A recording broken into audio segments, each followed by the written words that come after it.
ఒక విషాదకరమైనటువంటి వార్త ఇలా పత్రికలో చూసాము. పరిగి దగ్గర యాక్సిడెంట్ జరిగిన తర్వాత వాళ్ళు ఆసుపత్రికి తీసుకుపోతే ఆసుపత్రిలో సిబ్బంది లేరనేటువంటి కారణంతో ప్రైవేట్ దవాఖానలకు పంపినారు. మార్గ మధ్యంలో ఒక వ్యక్తి చనిపోయిండు. ప్రైవేట్ లో అంత మోసేటువంటి భారం, అంత ఆర్థిక భారం కూడా మామూలు ప్రయాణికానికి ఉండదు కదా. ఎట్లా చూడాలి రాష్ట్ర మన హెల్త్ ఆరోగ్య శాఖకు సంబంధించిన పరిస్థితి ఏ రకంగా ఉంది, దవాఖానలు ఎట్లా ఉన్నాయి? ప్రధానంగా నువ్వు గజ్వల్ నియోజకవర్గం, గజ్వల్కు సంబంధించినటువంటిది ముఖ్యమంత్రి గారి నియోజకవర్గం, గజ్వల్లో కూడా ఆరోగ్య పరిస్థితి ఎట్లా ఉంది ఒకసారి వివరించు సార్. కేవలం ఇక్కడ చెక్కలు కానీ తర్వాత దానికి సంబంధించిన ఇవి కూడా లేదు. డాక్టర్లు సమయానికి రారు, డాక్టర్లు కూడా లేరు. వాళ్ళు ప్రైవేటు హాస్పిటల్ పేరుతోటి ప్రైవేట్ గా నడిపించుకొని అట్లా ఉంటూ ఉన్నారు. ఉన్నది కూడా ప్రైవేట్ గానే అన్ని ఖాళీ ఉన్నాయి. గాయమైన మనం ప్రభుత్వ ఆసుపత్రికి పోతే రెఫర్ టు గాంధీ అనే మాత్రం వాళ్ళు రేపేటువంటి పరిస్థితి సిద్దిపేటలో కానీ అన్ని సిబ్బంది కూడా వీళ్ళు తాత్కాలిక సిబ్బంది తోటి నడిపిస్తా ఉన్నారు. ఇప్పటి వరకు అన్ని ఖాళీలే ఉన్నాయి. ప్రతి ఇది కూడా స్వామి రెఫర్ టు గాంధీ అంటున్నారు కదా, రెఫర్ టు గాంధీ అంటే అంబులెన్స్ ఆసుపత్రి వాళ్ళు ఇస్తున్నారా, లేకపోతే పోయినటువంటి రోగే అంబులెన్స్ సమకూర్చుకొని డబ్బులు కట్టి తీసుకుపోవాల్సి వస్తుందా? అంటే ఒక అంబులెన్స్ ఉంటది, ఒకసారి ఒకటేమో మళ్ళీ ఫ్రీగా పోతుంది, మీకు మాత్రం ఎవరిది వాళ్ళకి సంబంధించిన ఒక్క అంబులెన్స్ బట్లో ఉంది గజ్వేల్ కి సంబంధించింది. మిగతాది మాత్రం ప్రైవేటు వాహనాల్లోనే వాళ్ళు పోతారు. అయితే ఇది ఎట్లా ఉందంటే ఇది ఎట్లా ఉందంటే వైద్యం కూడా ఒక అంటే మాఫియా లాగా నడుస్తూ ఉంది. రోజు మన ల్యాబ్కు సంబంధించిన వ్యక్తులు హాస్పిటల్లో కూర్చొని మా ల్యాబ్ లో తీసుకోండి, మా ల్యాబ్ లో స్కానింగ్ తీసుకోండి తీసుకుపోయినటువంటి పరిస్థితి మన గజ్వేల్లో రోజు చూస్తున్నాం.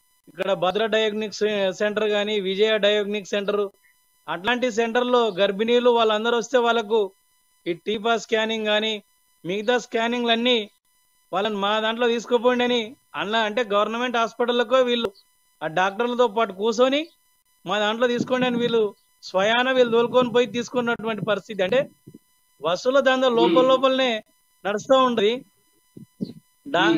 వీళ్ళంతా అంటే రోగులు వీళ్ళంతా కూడా పై సిబ్బందికి తెలియజేసినప్పుడు, డాక్టర్లకు చెప్పినప్పుడు కూడా మన దాంట్లో పరికరాలు పనిచేయడం లేదు, లేకుంటే దానికి టెక్నికల్ అసిస్టెంట్స్ కానీ టెక్నికల్ దానికి వాళ్ళు లేరు సాకుతోటి మొత్తం ప్రైవేటుకు అంటే పేరుకు మాత్రమే ప్రభుత్వము కానీ నడిచే మొత్తం ప్రైవేట్ దందనే. ఈరోజు కేసీఆర్కి ఏదైనా అనారోగ్యం అయితే యశోదకు పోయినటువంటి పరిస్థితి మనం చూస్తూ ఉంటాం.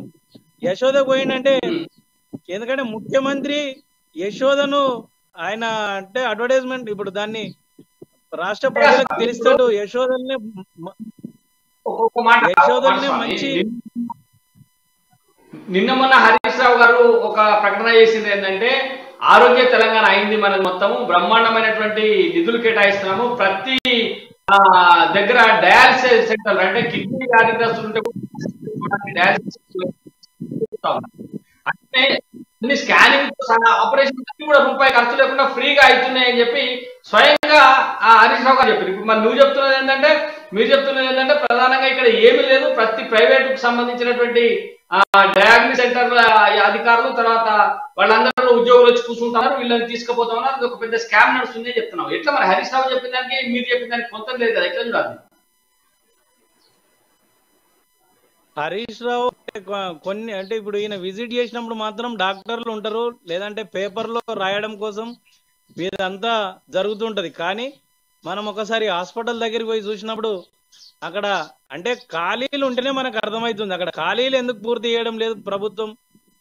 ఈ రోజు నిజంగానే పేద ప్రజలకు వైద్యం అందించాలనే ఉద్దేశం ప్రభుత్వానికి ఉంటే నిజంగా ఖాళీలు ఎందుకు ఉంటాయి? ఇప్పుడు జిల్లా ఆసుపత్రి కానీ లేదంటే ఇప్పుడు జిల్లా ఆసుపత్రుల్లో ఒక్కొక్క చోట్ల 10 నుంచి 12 మంది సిబ్బంది డాక్టర్లు కూడా అంటే తాత్కాలిక సిబ్బందిని వారం వారం విడతల వారీగా తీసుకున్నటువంటి పరిస్థితి మనం చూస్తాం. అంటే బుధవారం ఈఎన్టీ వస్తాడు, శుక్రవారం ఈ డాక్టర్ వస్తాడు, శనివారం ఆ డాక్టర్ వస్తాడనే విధంగా మనకు అక్కడ చెప్తా ఉంటారు. అంటే మనం ఒకసారి విజిట్ చేసినప్పుడు మాత్రం ఖచ్చితంగా తెలుస్తుంది. ఎందుకంటే వాళ్ళు చెప్పడానికి మాత్రమే ఈ డయాగ్నిక్ సెంటర్లు పెట్టినాము, అది పెట్టినాము అని చెప్తూ ఉంటారు. కానీ ఈ ప్రైవేటు పైన వైద్యం అంటే ప్రైవేటు వైద్యానికి ఎంతమంది అంటే ఇప్పటి వరకు ఎంత ఖర్చు చేస్తూ ఉన్నారు అవన్నీ ఒకవేళ మనం చూసుకుంటే 60% పైగా ప్రైవేటు వైద్యాలయాల్లో ప్రైవేటు మన వైద్యము తీసుకున్నటువంటి పరిస్థితి చూస్తారు. లక్షల రూపాయలు చివర ట్రీట్మెంట్ చేసి తీసుకున్నటువంటి పరిస్థితి మన తెలంగాణలో ఉన్నది. ఈ రోజు అంటే వీళ్ళే హాస్పిటల్స్ ఇప్పుడు యశోద హాస్పిటల్ కానీ అట్లా పెద్ద పెద్ద హాస్పిటల్ ముఖ్యమంత్రి గారి బంధువులు లేదంటే ముఖ్యమంత్రి గారి వాళ్ళకు సంబంధించిన వాళ్ళే ఉండడం తోటి ఎవరు కూడా మనం కంప్లైంట్ ఫిర్యాదు చేసినా పట్టించుకున్నటువంటి పరిస్థితి మనం చూసినాం. మొన్న ఈ దుబ్బాక నియోజకవర్గానికి చెందిన ఒక ఆమె యశోదలో జైన్ అయిన గంట సేపట్లో చనిపోతే 2 లక్షల రూపాయల డిపాజిట్ మాకు ఇవ్వమని అంటే శవాన్ని లోపలేసి తాళం వేసినటువంటి పరిస్థితి మనం చూసినాం.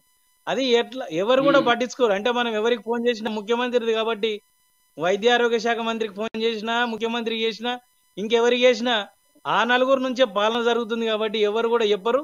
ఇలా కింది స్థాయి పేద వర్గాలకు అనేకమైనటువంటి ఇబ్బందులు జరుగుతున్నాయి అనే విషయం కూడా ఇక్కడ మనం గ్రౌండ్ అంటే చూస్తేనే తెలుస్తుంది. ఇలా తేలు పాము కాటుకు మందు